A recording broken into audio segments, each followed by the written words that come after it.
الحياة لابد دير الخير، ولكن ملي كدير الخير فكتكون قدام جوج الاحتمالات: إما تولي قدوة، وإما أنك تولي عبرة. إما الناس يقتديو بك ويديروا بحالك لأنهم شافوا النتائج ديال داك الخير اللي درتي عليك، وإما الناس كيوليو يتجنبوا يديروا نفس السلوك اللي درتي باش ما يوقعوش في نفس النتائج اللي وقعتي فيها. وهذا الشيء كيعتمد على القدرة ديالك على اختيار هذاك الانسان ولا ديك الجهه اللي بغيتي دير فيها الخير. عندنا في ثقافتنا الشعبيه بزاف ديال الامثله اللي كيهضروا على هذا الشيء: دير الخير ونساه، ما دير الخير ما يطراباس، دير الخير رجع لك بومزوي. القصه ديال اليوم هي واقع حقيقي ديال هذا المثل اللي كيقول دير الخير يرجع لك بومزوي. ومن الامثله اللي كتعجبني في هذا الموضوع واحد البيت الشعري اللي كيقول: صانع المعروف في غير اهله يلقى ما لاقاه مجير ام عامر. القصه ديال هذا المثل غنحطها لكم في ستوري، ما نزيدش نطول عليكم، نبداو قصتنا على بركه الله. سمع قصتي.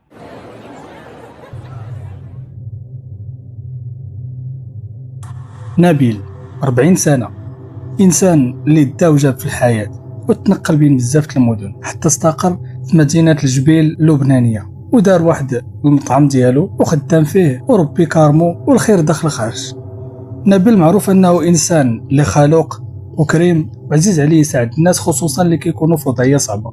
الا قصدتيه على حاجه كتدي جوج. واحد النهار نبيل قاعد في المطعم ديالو مقابل لاكيس، حتى جا عنده واحد الشاب. هاد الشاب سميتو غسان. السلام عليكم. وعليكم السلام. عافاك، واش نقدر نلقى عندك شي خدمه؟ قال لي: عرفني على راسك، شكون انت، فين كتسكن؟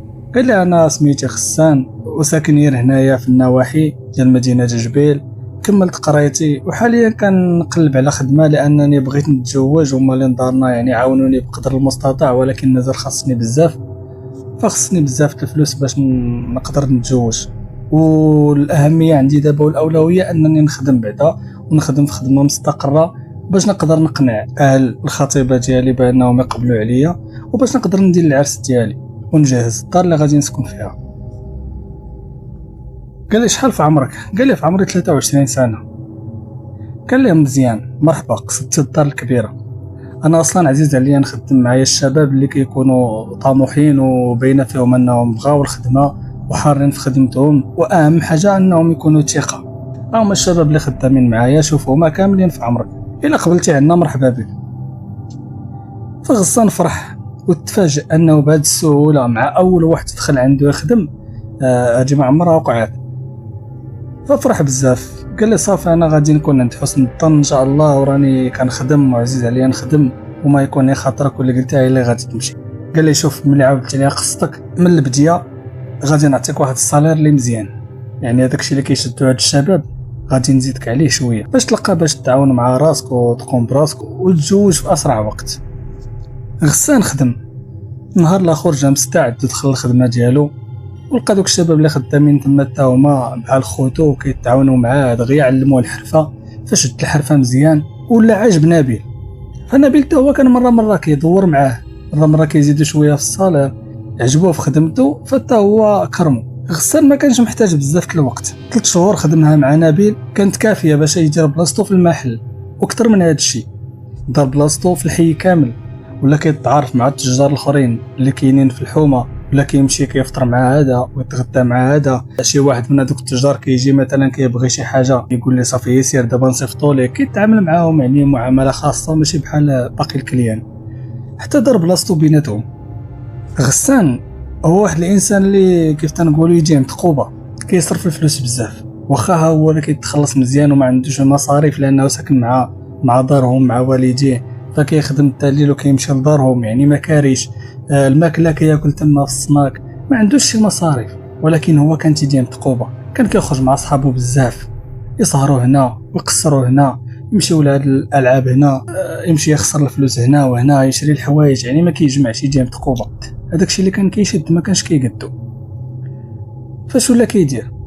كيمشي لعند هذوك التجار ديال اللحيه وكيتسلف من عندهم، لانه تابعوا العرس، تابعوا يجهز الدار، تابعوا الفراش، تابعوا بزاف الحوايج، بزاف المصاريف، فكانوا فلوسهم ما كتجينوش.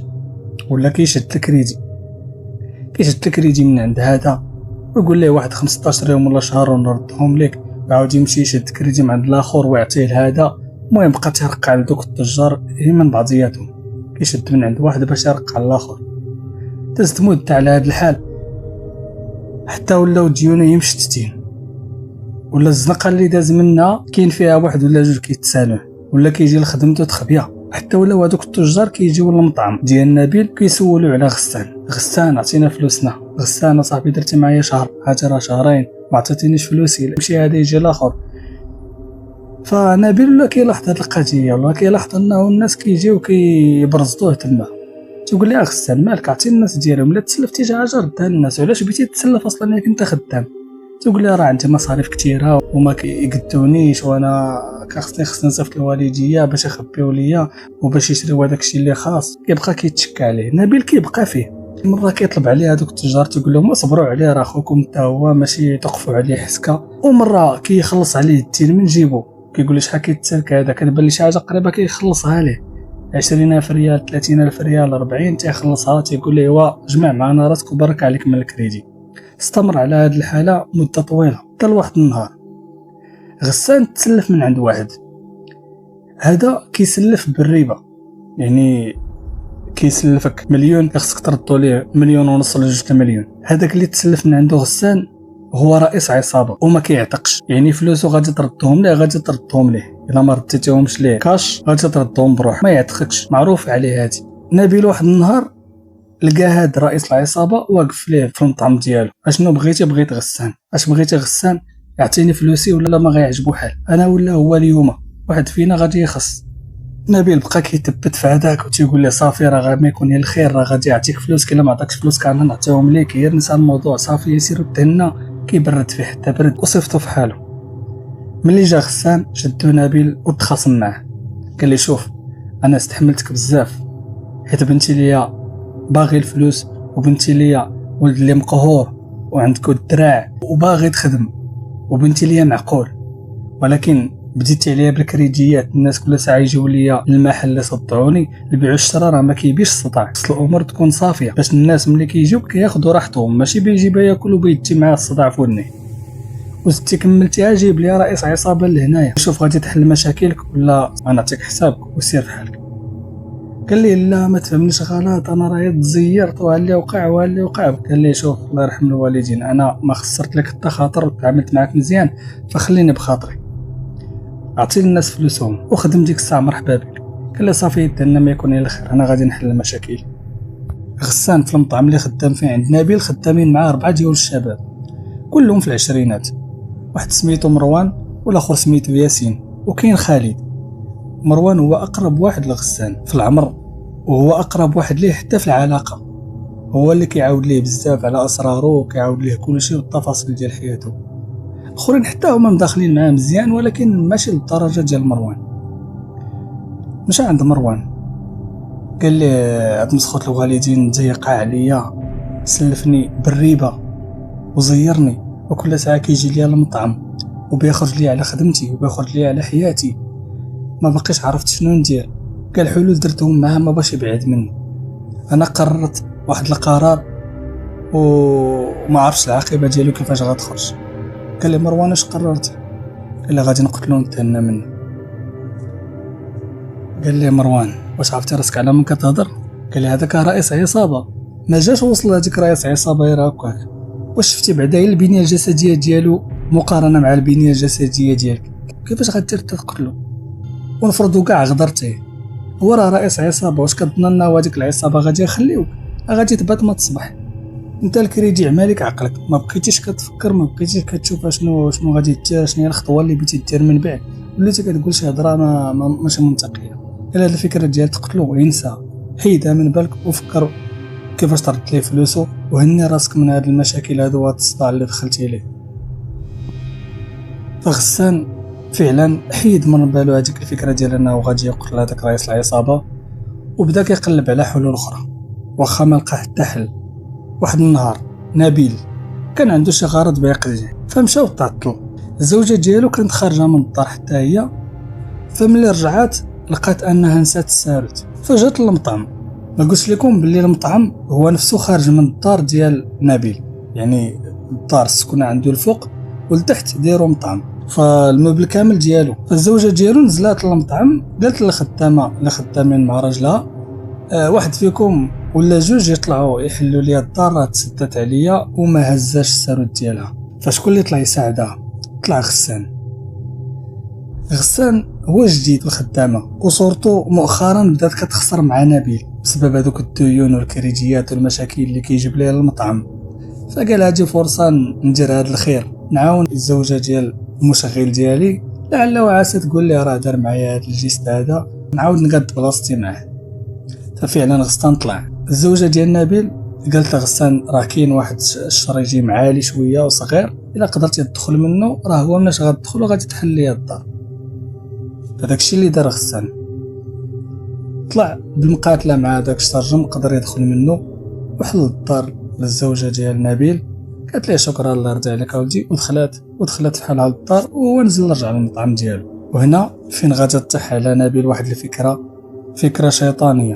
قال انا دخلت للدار بسهوله وخرجت منها بسهوله، الباترون ديالي خانز فلوس، يعني عندي امكانيه ديال انني نتهنى من الكريديات ديالي كاملين ونخرج من المشاكل اللي عندي كاملين الا قدرت انني ندخل للدار ونسرقها. نبيل المطعم اللي عنده ماشي مطعم اللي عادي، مطعم اللي كلاس كيجيو ليه زبائن من نوعيه خاصه، ولي بلان اللي كيتباعوا فيه بلان اللي خاصين وبمبالغ غاليه بزاف، خصوصا انه كاين في منطقه سياحيه في مدينه اللي هي اصلا السياحه في لبنان. فنصوروا المداخل اللي ممكن يكون تيدخل هذا البروجي. نبيل ما كانش كيدي ديما الفلوس ديالو للبنكه، كان عنده نهار في الاسبوع هو اللي كيدي فيه الفلوس للبنكه، اما بقيه الاسبوع كيكون المدخول ديال النهار كيخلي منه الصرف في المجر باش يتعامل مع الكليان وباش يخلص الخدامه وباش يخلص السلعه اللي كتجي ليه، ولكن الارباح كان كيهزهم وكيديهم للدار عنده، فكيبقاو عنده طول هذاك الاسبوع وما كيتراكموا حتى النهار الاخر كيهزهم وكيديهم يحطهم في الحساب ديالو في البنكه. غسان ماشي شي واحد اللي مكلخ ولا الفهم ديالو ثقيل، هو ذكي، خصوصا انه شاب حركته خفيفه وعقله خفيف ومازال خاوي، ما فيه شي مشاكل اللي كثيره من غير هذاك الشيء ديال الكريديات، ودنيه متلوقين اي حاجه وقعت في المطعم كيسمعها. فهو اشنو قال؟ هذه هي الفرصه ديالي ندخل للدار ديال الباترون في شي نهار اللي ما يكونش فيه في الدار، وفي نفس الوقت ما يكونش في النهار اللي كيدي فيه الفلوس للبنكه، خصني ندخل في النهار اللي تكون الدار كامله خاويه. فحط البلان في راسو وعيط لمروان وقال لي هذا البلان. قال له صاحبي نتوما بتبقاو خدامين بعد ضربت الفلوس تعطيكم الصداقه، داكشي اللي كيشط عليه كيخلصكم به، خصنا نزيدوا لقدام، خصنا ندبروا على فلوس صحيحه باش نتقعدوا في خطره حتى حنا نديروا البروجيات ديالنا واخا صغار، على الاقل ما نكونوش خدامين عند شي حد، نخدموا عند راسنا. فمروان لقاه ساهل حتى هو دغيا اقتنع. قال لي قول لي شنو خصنا نديرو، انا معاك، الا كاين شي حد اللي كرهنا ويطلع دغيا يطلع بالزربه. قال ليه دار الباترون. قال لي ها اش كتقول؟ مال دار الباترون؟ الارباح كاملين اللي كيدوزو قدام عينيكم في النهار كتحطوا في دار الباترون، حتى النهار الاخر اللي هو الجمعه عاد كيدي الارباح للبنكه. يعني حنا خصنا نترصدوا الدار تكون خاويه وندخلوا ونهزوا هذاك الشيء اللي لقينا الفلوس ونقسموه بيناتنا. قال لي مروان واش انت بعقلك باغي تمخر الباترون اللي مخدمك؟ قال لي علاش ما نمخروش الا كنت غنولي انا هو الباترون، هو راه تيسرق لينا عرقنا، تعطينا 2 ريال وحنا كنضلوا نتحرقوا قدام هاد العافيه هادي، وهو في الاخر كيشد الفلوس ويديرهم في جيبو ويزيد في حاله. مروان دغيا اقتنع. قال لي واش دابا خصك تقنع الدراري الاخرين، لانه هاد العمليه هادي صعيب نديروها هي بجوج، خص اللي يكون معانا. قال لي صافي، انا الدراري ضربوهم عليا هذوك قدام معايا وانا كنعرف كل واحد نقطه ضعفو وكيفاش نلوح ليه الطعم. فداك الشيء اللي كان 4 كاملين اقتنعوا بالقضيه. غسان قال لهم ولكن اللي غادي ينفذ خص ما يكونش واحد فينا، خص يكون شي واحد اللي غريب علينا، يقدروا يبقاو بصمات في شي بلاصه، يوقع غلط، يوقع اي حاجه، ما خصش البصمات ديالنا يبقاو في المكان. مروان قال لي ساهله هادي حلها عندي، انا عندي واحد صاحبي سميتو سعيد، هاد سعيد انا ضامنه اي حاجه ديالي كيكون معايا فيها، فضربوا على حسابي، هو اللي غادي ينفذ لنا هاد العمليه، هو اصلا رقيق وخفيف دغيا غيدخلوا ويخرجوا من الشرج. فمن بعد ما قادوا البلان واتفقوا مع هاد سعيد، جا النهار فاش تنفذ الخطه. الباترون هو والزوجه ديالو والوليدات غاديين لواحد العرس عندهم في البلاد، هادشي بطبيعة الحال سمعوا غسان وهو في المطعم ملي كان الباترون كيهضر مع الزوجة ديالو وكيتفقوا على لوقيته معاش غادي يمشيو. فهو لقط الخبر وعرف لوقيته معاش غيخرجوا من الدار وشحال غادي يجلسوا.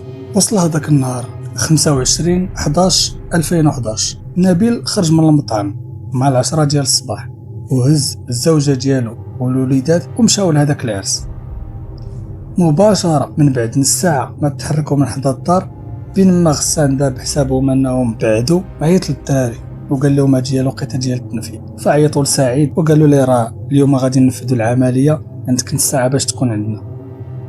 وداك الشيء اللي كان سعيد دخل لهاديك الدار ديال نبيل بقششها كلها ما خلى حتى شي بلاصه شك فيها الا وقلبها ما لقى والو حتى كان خارج في حاله كيقلب في واحد البلاكار صغير فكيلقى صندوق فيه فلوس القيمه ديالهم 88 مليون و140 الف ريال. فهو هز هذاك الصندوق باللي ليه وخرج من الشرجم وعطاه للدراري.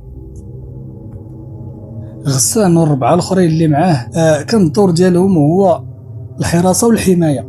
يعني كاين اللي كان واقف على برا ديال الدار، كاين اللي كان واقف حدا الباب ديال الدار، كاين اللي كان واقف في الدروج. الغرض ديالهم هو يشوفوا لا يكون جاي شي حد وفي نفس الوقت الحمايه. سعيد دخل ودار ليغات في يديه باش ما يخليش لا حتى خرج من لافير. ديك الحصيصه اللي لقاو شدوها وقسموها عليهم ب5 كل واحد شحال جا في النصيب ديالو واتفقوا انهم هذوك الفلوس ما يبانوش، كل واحد يتجاو يغبرهم في شي بلاصه. وديك الساعه ملي دوز واحد المده وتنسى الموضوع اللي ديك الساعه اللي بغيت يتمتع بفلوسو يتمتع بهم. المهم ما خصهمش يبانوا في هذيك الفتره اللي غيكونوا التحقيقات جاو للبوليس. واكيد انه نبيل ما غيسكتش، 88 مليون اللي مشات ليه واكثر يعني ما غاديش يسكت عليها، اكيد غيجيب البوليس وغيديروا تحقيقات والدار راه كاينه فوق منهم وهما ما بعادش على الشبهه بزاف. وداك الشيء اللي كان. ولكن هذيك الصناديق اللي هز سعيد ما كانوش فيها الفلوس، كانوا فيها حوايج اخرين غادي يبانوا من بعد.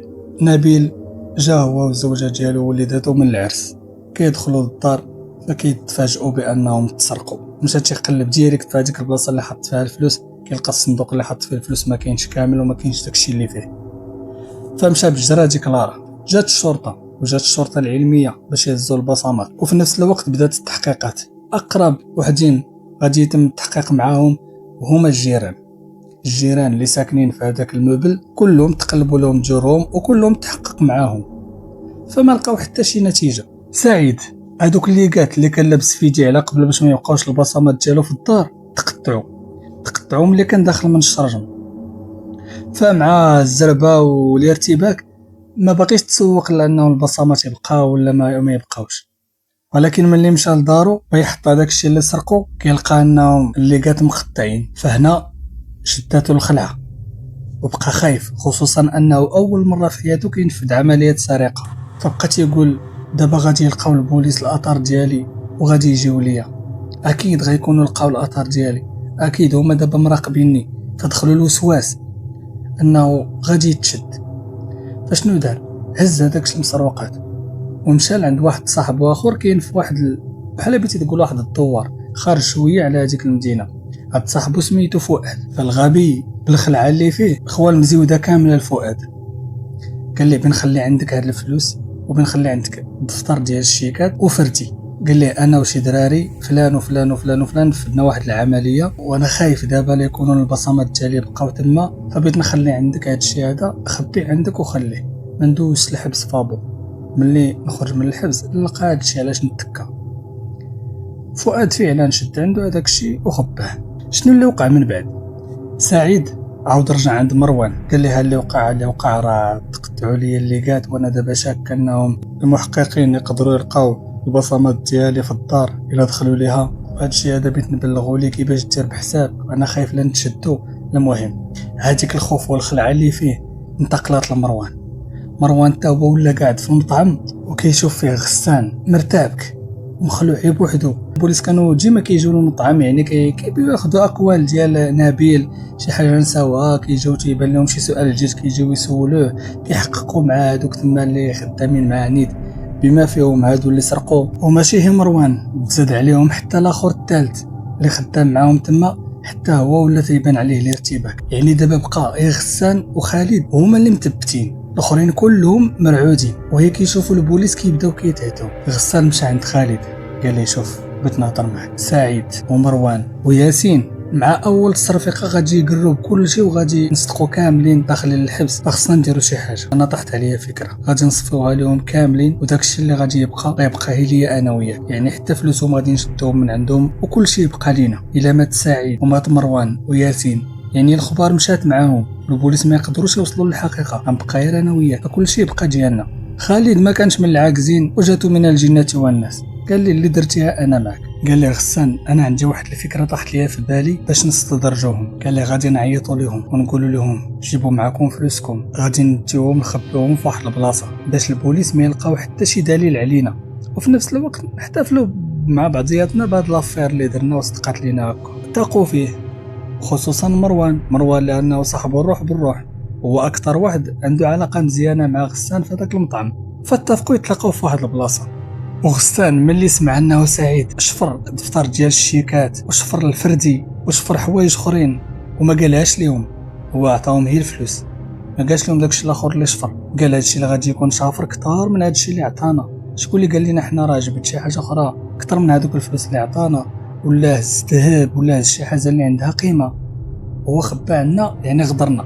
هادشي هو اللي زاد حفز غسان باش انه سعيد خصو يصفي عليه عاجلا، بغض النظر على انه اصلا داك السلاح اللي هز ما كانش خصو يهزو لانه بيجبد لهم مشاكل وبزاف الهضره. جا هذاك الشيء بحال خيانه بحال غدرهم، فهذا كان حافز ودافع اخر باش انه يقتلو. فشنو دار؟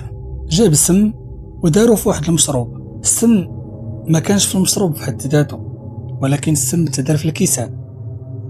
غسان هو اللي كان كيخوي الكيسان ملي وصلوا للبلاصه اللي اتفقوا انهم يتلاقاو فيها في واحد الغابه. فرق عليهم الكيسان وبدا هو كيخوي لهم في هذاك المشروب. بطبيعه الحال الكاس ديالو وهو خالد ما فيهم حتى شي سم، ولكن الكيسان ديال مروان وياسين وسعيد فيهم السم.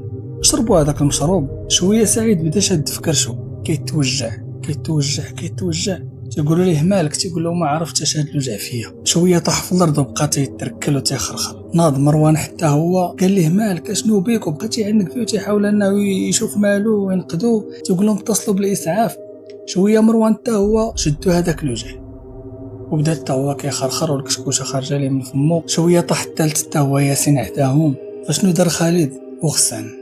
جايبين معاهم ماس، شدوا هذوك الماس وبقاو كيطعنوا فيهم، تصفوها لهم بثلاثه وبقاو هما بجوج. الغد ليه مشاو لخدمتهم بحال ما وقع حتى شي حاجه. داو ديك الحصيصه ديالهم، كل واحد حتى الحصيصه ديالو خباوها.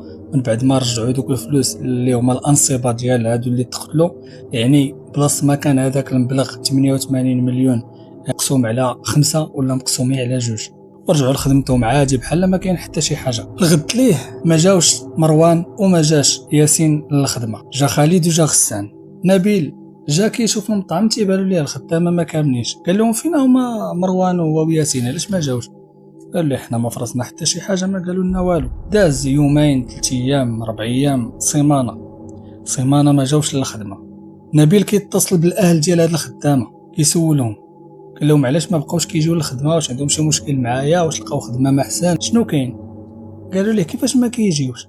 قال لي ما يمكنش يكونوا ما كيجيوش، راه سيمانه هادي باش ما جاوش اصلا لديورهم. يعني حنا قلنا انه باتوا تما في الخدمه، ولا حيت بعض المرات ملي كانوا كيتعطلوا في الخدمه كيقعدوا مثلا انت كتفوت 12 الليل كيباتوا في المطعم تما حتى الغد ليه وكيعاودوا يخدموا عادي، عاد كيمشيو لديورهم. خصوصا انهم هي شباب وعزاره ما عندهمش يعني شي، ما مجوجين، ما عندهم ولاد، عايشين مع والديهم. يعني هاد الامكانيه ممكن انهم يديروها والديهم مطمئنين عليهم لانهم في خدمتهم. فالعائلات ديالهم ملي سمعوا انهم ما جاوش السيمانه عندهم وما كاينينش حتى في المطعم ما كانوش كيجيو، فمشاو بلغوا مروان. العائله ديالو بلغوا بانه اسبوع ما جاش للدار، وفي نفس الوقت العائله ديال سعيد بلغوا بانه اسبوع ما جاش للدار. العائله ديال سعيد سولوهم البوليس على شكون هما الناس اللي مثلا كيمشي عندهم سعيد كيقعد معاهم، شكون هما صحابو، شكون الناس اللي ممكن انه يمشي ويغيب عندهم عادي بلا ما يكون حتى شي مشكل، ولا شي واحد اللي مالف كيمشي عنده تيقعد معاه يعني ايام ولا يبات عنده ولا شي حاجه باش هو الاول يمشي ويشوفه. سعيد ما كانش عنده حتى شي صحاب من غير صاحب واحد هو اللي كان نروح معاه وكبروا في حي واحد بحال خوه.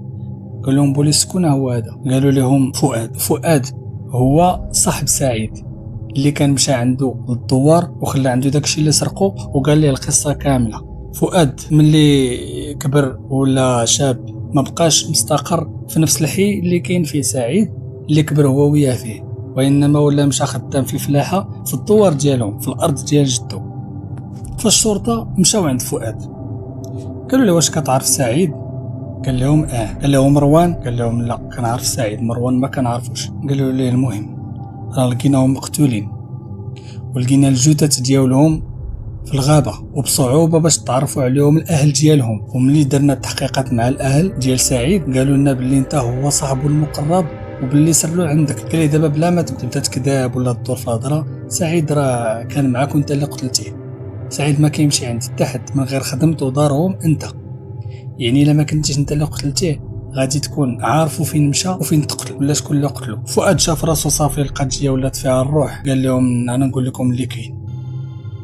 قال لهم سعيد نفذ واحد العمليه ديال سرقه في الباترون ديال صحابو خدامين في واحد المطعم وهما غسان وخالد ياسين والاخر مروان. هادو نفذوا واحد العمليه ديال سرقه المشغل ديالهم وسعيد جاب لي النصيب ديالو خلاه عندي.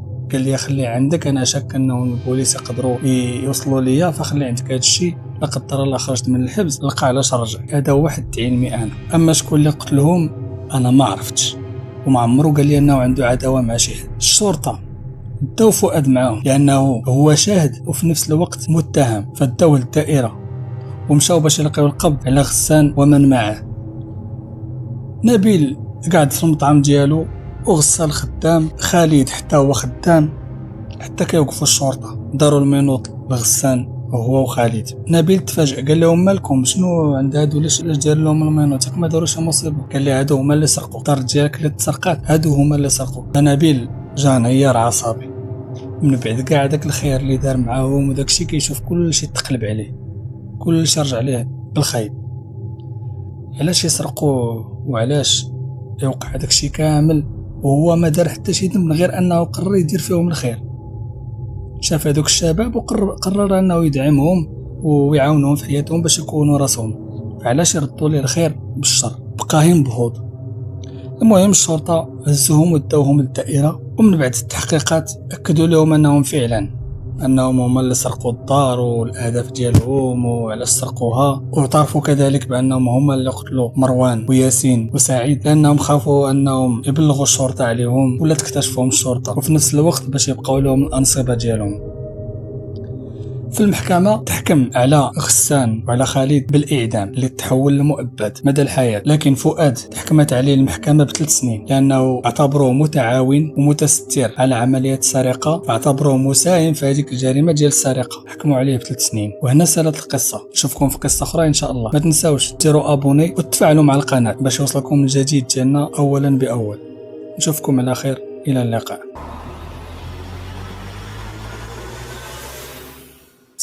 سمح